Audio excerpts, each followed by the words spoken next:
Something is going to happen in October, and I want you to know about it. I got a bad feeling about this.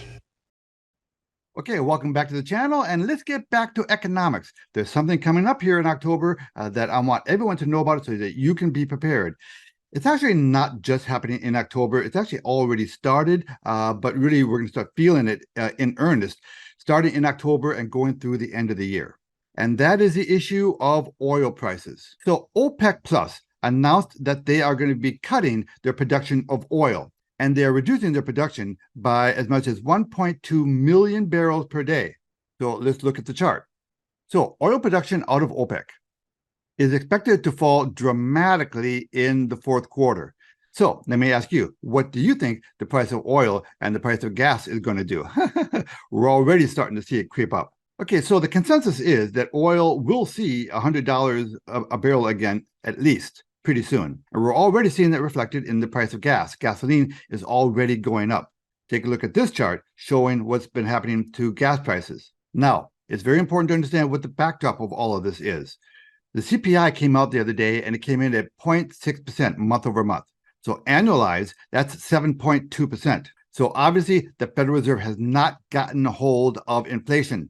So what you can expect to happen is you can expect interest rates to keep being hiked. Because remember, the whole intent behind the Federal Reserve raising interest rates is to make our lives more difficult. They want to make you poor. That's what the whole process is all about. It's about making your life more difficult. Because what they're trying to do is they're trying to tamp down inflation. In order to do that, they've got to get you to stop spending money. So they have to make things more expensive.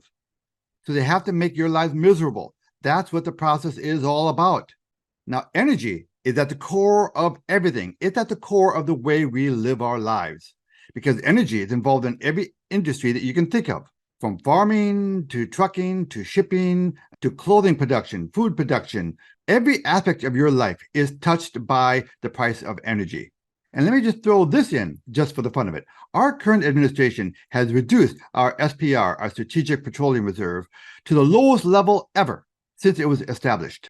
And we are on the verge now of many global conflicts that any one of which could turn into an actual shooting war.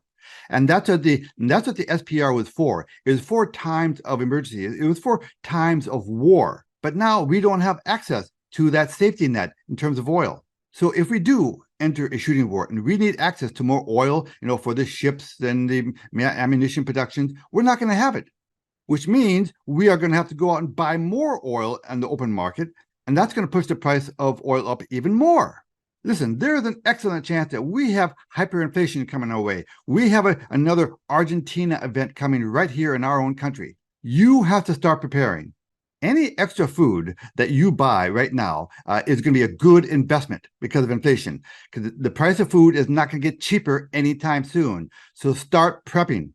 Focus on foods that have long shelf lives. And of course, get your money out of the damn bank. Put a bunch of that into gold and silver, and establish streams of passive recurring income.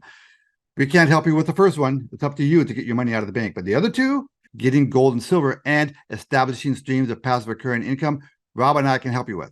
So economically, our lives are not going to get any better anytime soon. So please stay tuned to this channel so that I can keep you informed and maybe even give you some ideas to make some passive recurring income. Ed Anderson, live from Minnesota, signing out. Copy that.